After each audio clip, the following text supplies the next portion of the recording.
الحمد لله نحمده ونستعينه ونستغفره ونؤمن به ونتوكل عليه ونعوذ بالله من شرور أنفسنا ومن سيئات أعمالنا من يهده الله فلا مضل له ومن يضلله فلا هادي له ونشهد أن لا إله إلا الله وحده لا شريك له ونشهد أن سيدنا ونبينا ومولانا محمدا عبده ورسوله أما بعد فأعوذ بالله من الشيطان الرجيم بسم الله الرحمن الرحيم قل هل يستوي الذين يعلمون والذين لا يعلمون صدق الله العظيم بزرگان محترم اور میرے عزیز دوستوں،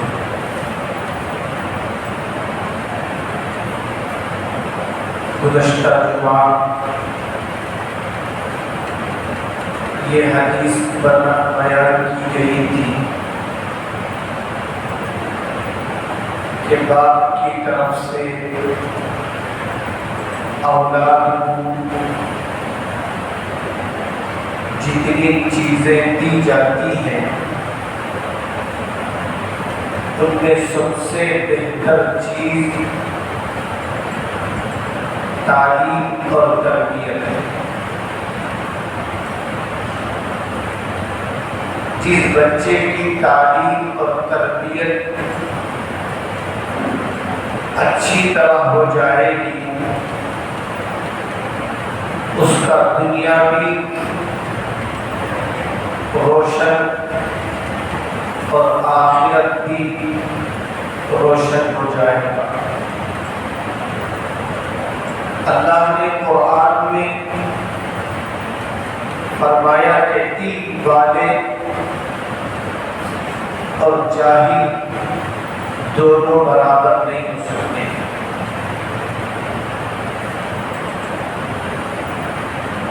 علم انسان کو لوگوں کی نظر میں بھی عزت والا بنا دیتا ہے اور اللہ کے نزدیک بھی وہ عزت والا شمار کیا جاتا ہے۔ اسی لیے اللہ نے تمام انبیاء علیہ السلام کو علم کے ساتھ دنیا میں بھیجا، اور انبیاء نے فرمایا میرے وارث علم رکھنے والے۔ تو ہر زمانے میں علم کی خاص اہمیت رہی ہے۔ فرمایا جب تم اپنے بچوں کا نکاح بھی کرو تو علم والے سے کیا، اس لیے کہ جب علم ہوگا تو نسلوں کے اندر وہ علم کا سلسلہ چلتا رہے گا۔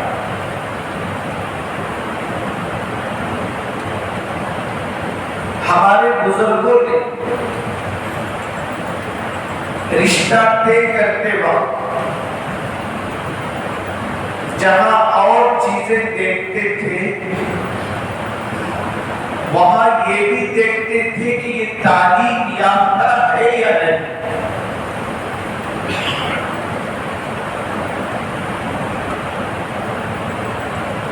حضرت مولانا مفتی شفیع رحمۃ اللہ علیہ کے بارے میں ان کے فرزند مفتی محمد رفیع عثمانی صاحب رحمۃ اللہ علیہ فرماتے ہیں میرے والد اپنے آخری زمانے میں گھر والوں کو ایک وصیت فرمائی. وہ وصیت یہ تھی کہ جب تم اپنے لڑکے اور لڑکیوں کا نکاح کرو گے تو تم یہ بھی دیکھو گے کہ وہ ہماری لڑکی کے خرچ کو برداشت کر سکتا ہے یا نہیں، خوبصورت ہے یا نہیں، تعلیم یافتہ ہے یا نہیں، تندرست ہے یا نہیں. تو حضرت فرماتے ہیں جہاں تم اتنی چیزوں کو دیکھتے ہو وہاں دو چیزیں اور دیکھا کرو، اور یہ دو چیزیں اصل ہے زندگی گزارنے کے لیے. ان میں سے ایک دیکھو وہ تربیت یافتہ بھی ہے یا نہیں، اور اس کے اندر اللہ کا خوف اور دین کتنا ہے. اس لیے کہ اللہ کا خوف جس کے اندر ہوگا وہ نہ خود گناہ کرے گا نہ گھر والوں کے گناہ کو برداشت کرے گا. گھر کے اندر دین کا ماحول رہے گا. اگر خلاف طبیعت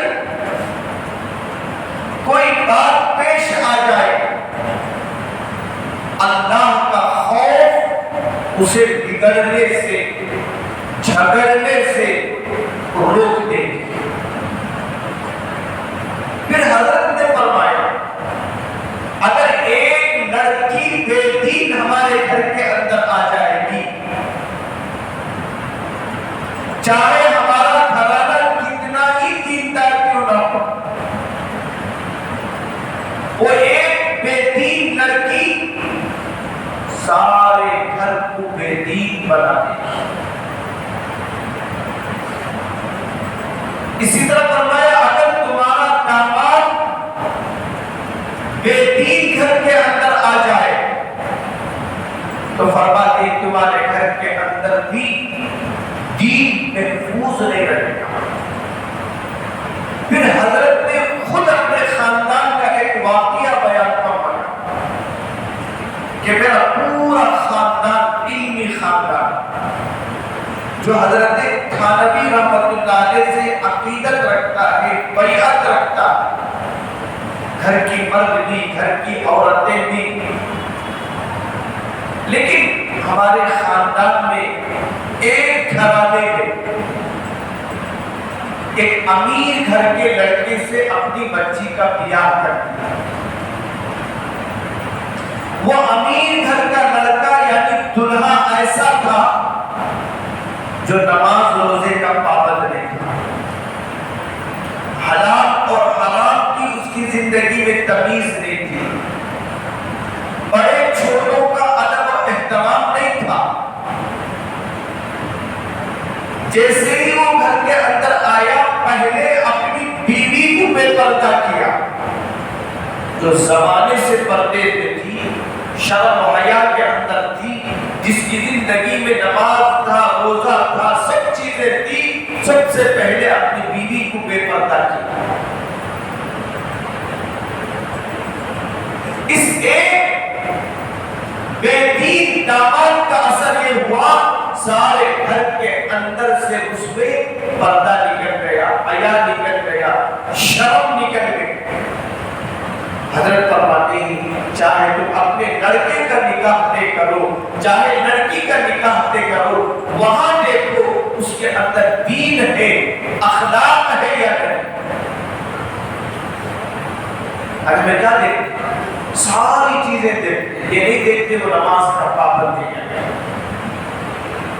فرمایا جس کی زندگی میں نماز نہیں اس کے زندگی میں کوئی خیر نہیں. نماز تو ایسا درجہ رکھتی ہے جیسے انسان کے جسم میں سر عظیم درجہ رکھتا ہے. ایک آدمی کا سر ہی نہیں تو اس کی باڈی کی کیا حیثیت ہے. پتہ ہے جس کی زندگی میں نماز نہیں وہ مرد کیسے اپنے بیوی کے حقوق ادا کر سکتا ہے, کیسے وہ گھرانے کے اندر دین کو باقی رکھ سکتا ہے.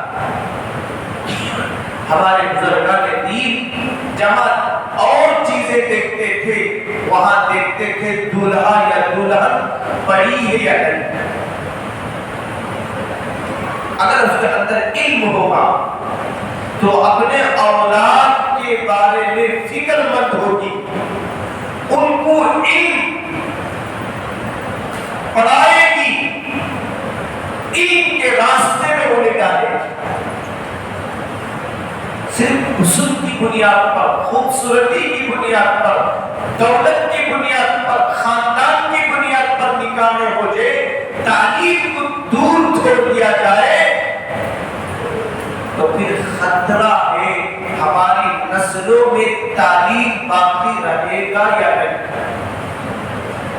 ہماری نسلوں کو تعلیم یافتہ بنانا ہے تو گھر کے داماد ہی تعلیم یافتہ, گھر کی بہو تعلیم یافتہ. اللہ کے نبی صلی اللہ علیہ وسلم نے فرمایا علم والا اپنی زندگی میں خطا ہونے پر توبہ کرتا ہے, ڈرتا ہے کہ اللہ کی پکڑ نہ آ جائے, گناہ ہو جاتا ہے. اس کا مطلب یہ نہیں کہ علم آ گیا تو گناہ نہیں ہوگا. گناہ ہونا ایک انسانی فطرت ہے, اسی لیے تو اللہ نے توبہ رکھا ہے. فرمایا جتنے مرتبہ گناہ ہو جائے تو فرمایا اتنی مرتبہ توبہ کرے. گناہ کا علاج توبہ, اور توبہ کسے کہتے ہیں؟ سچے دل سے عہد کا نام توبہ ہے. خالی زبان سے توبہ نہیں ہے, ارادہ بھی اس کا مضبوط ہو, آئندہ یہ برائی میں نہیں کروں گا, پھر ہو جائے تو اللہ کہتا مایوس ہونے کی ضرورت نہیں, توبے کا دروازہ کھلا ہے. کب تک؟ فرمایا جب تک حلق میں غلغلے کی کیفیت نہ آ جائے. اور علم والا کبھی نہ کبھی اپنی برائی سے آگاہ ہو جاتا ہے. اللہ والے اس کی مثال یوں دیتے ہیں, ایک بیمار ہے, وہ کوئی چیز کھاتا ہے جو اس کی طبیعت کے خلاف, ساتھ میں وہ دوائی بھی رکھتا ہے تو نقصان زیادہ نہیں ہوگا, اس لیے کہ اس کے پاس دوائی بھی ہے, علاج بھی ہے, ممکن ہے وہ اس سے اپنے بیماری پر قابو رکھے.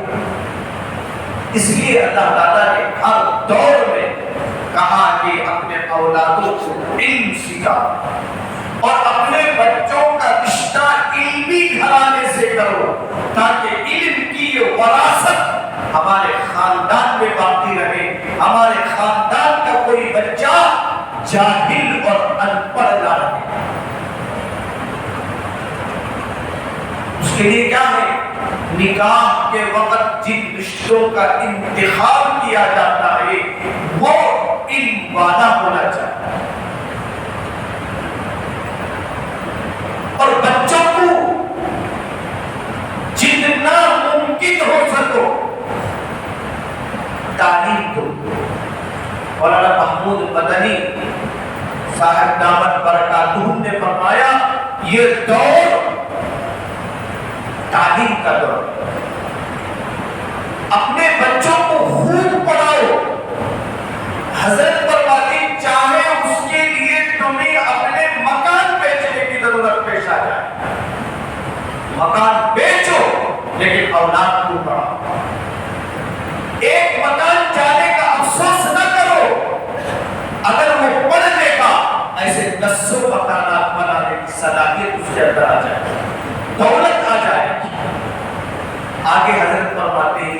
اگر تم 2 وقت کھاتے ہو تو 1 وقت کھاؤ، اور 1 وقت کا پیسہ بچت کر کے بچہ جو علم پڑھنا چاہتا ہے اس سبجیکٹ کو تم پڑھاؤ۔ آج یہ امت ذلت کے غار سے اسی وقت باہر آئے گی جب وہ علم حاصل کرے۔ علم کے لیے دولت کے جانے کا افسوس نہ کرو،